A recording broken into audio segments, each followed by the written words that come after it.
दोस्तों नमस्कार। Paris Olympic 2024 में भारत का सफर समाप्त हुआ। कुछ उपलब्धियां भी रहीं, कुछ पहली बार के रिकॉर्ड बने। हॉकी ने तो कमाल कर दिया, लेकिन कुल मिलाकर सफर निराशाजनक रहा। एक बार फिर भारत शीर्ष 70 देशों की सूची में नहीं है। भारत एक रजत पदक और 5 कांस्य पदकों के साथ 71वें स्थान पर रहा, जबकि टोक्यो ओलंपिक में हमारा स्थान 48वां था। 1996 के अटलांटा और 2000 के सिडनी ओलंपिक खेलों में भी भारत मात्र एक कांस्य पदक के साथ 71वें स्थान पर था। यह 1992 के बाद पहला मौका है जब भारत पाकिस्तान 62वां स्थान से पीछे रहा। उस साल भारत खाली झोली लौटा था, जबकि पाकिस्तान एक कांस्य पदक हासिल करने में कामयाब रहा था। विश्व जनसंख्या में भारत की 18% हिस्सेदारी है, लेकिन ओलंपिक पदक की उपलब्धि मात्र 0.5% है। अर्थात इतनी सी आबादी ही ओलंपिक पदक जीतने लायक है। यह आंकड़ा निराशाजनक ही नहीं, बल्कि राष्ट्रीय अपमान का भी है। ओलंपिक पदक का सीधा संबंध आबादी से नहीं है, क्योंकि 1 लाख जनसंख्या वाले देश ने भी स्वर्ण पदक जीता है और 144 करोड़ की सर्वाधिक आबादी वाले भारत को एक पदक के लिए तरसना पड़ता है। पेरिस ओलंपिक में भारत के 117 खिलाड़ियों ने भाग लिया, लेकिन 16 खिलाड़ियों में से ही अपना हुनर दिखा पाए। मात्र 16 खिलाड़ी ही हुनर दिखाए। ऐसा क्यों? उनमें भी कुछ सुरमाओं को छोड़कर शेष फिसड्डी ही साबित हुए। चूँकि उन खिलाड़ियों ने पेरिस ओलंपिक में भारत का प्रतिनिधित्व किया था, लिहाजा हम उनकी प्रशंसा में तालियां बजाएं। हम ऐसा नहीं कर सकते। इन खिलाड़ियों पर सरकारी कोष से 470 करोड़ रुपये खर्च किए गए। यह करदाता का ही पैसा है जो टैक्स भरते हैं। खिलाड़ियों को प्रशिक्षण दिलाना, विदेशी कोच रखना, विदेशों में खेलने के अवसर दिए जाना और देश में सभी सुविधाएं मुहैया कराई गई। इतना सब महज प्रतिनिधित्व के लिए ही नहीं। दिक्कत यह है कि हमारे खिलाड़ी चैंपियन की मानसिकता से नहीं खेले, लिहाजा 6 मुकाबलों में 8 खिलाड़ी चौथे स्थान पर रहे। न जाने उन्हें चौथे स्थान से इतना लगाव क्यों हो गया है।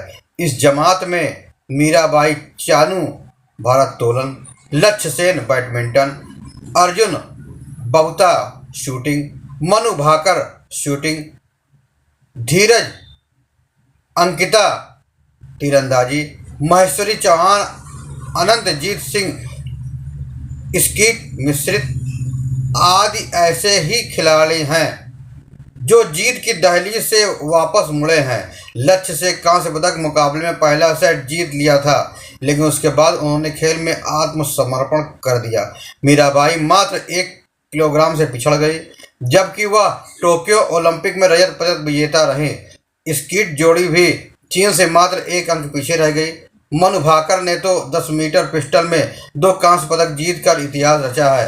वह 25 मीटर पिस्टल में आखिरी पलों में निशाना चूक गई। यह कुछ हद तक क्षम्य है। बैडमिंटन में तो भारत को खाली हाथ लौटना पड़ा है। सात्विक चिराग की विश्व विख्यात जोड़ी ने क्वार्टर फाइनल में ही घुटने टेक दिए। उनसे स्वर्ण पदक की अपेक्षाएं की जा रही थीं। भारत के खिलाड़ियों ने औसतन 29 करोड़ लोगों पर एक ओलंपिक पदक जीता है, और वह भी स्वर्ण पदक नहीं। लिहाजा पेरिस ओलंपिक के दौरान एक भी भारत के राष्ट्रगान की धुन नहीं सुनाई पड़ी। सिर्फ स्वर्ण पदक जीतने पर ही राष्ट्रगान की धुन बजाई जाती है।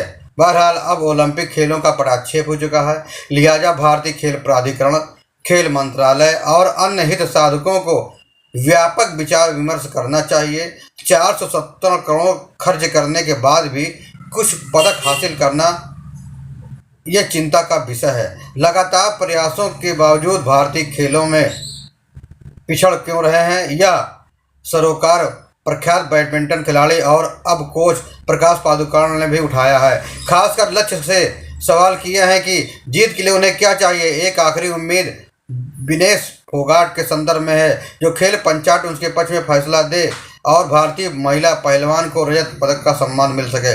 लेकिन फिर भी भारतीय खिलाड़ियों का शकल प्रदर्शन निराशाजनक ही आंका जाएगा।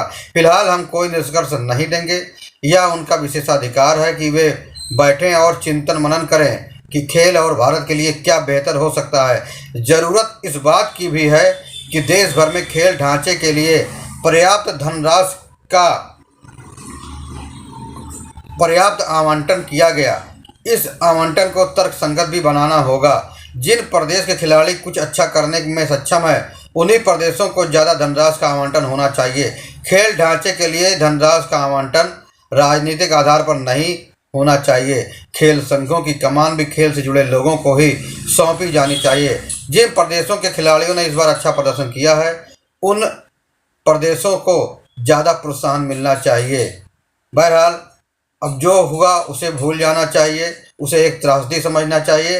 अब भविष्य में होने वाले ओलंपिक के लिए आज से ही तैयारी करना शुरू कर देना चाहिए, ताकि हम कुछ कर दिखा सकें। फिर मिलेंगे नई जानकारी के साथ, नई खबरों के साथ। तब तक आप खुश रहें, सुरक्षित रहें। धन्यवाद।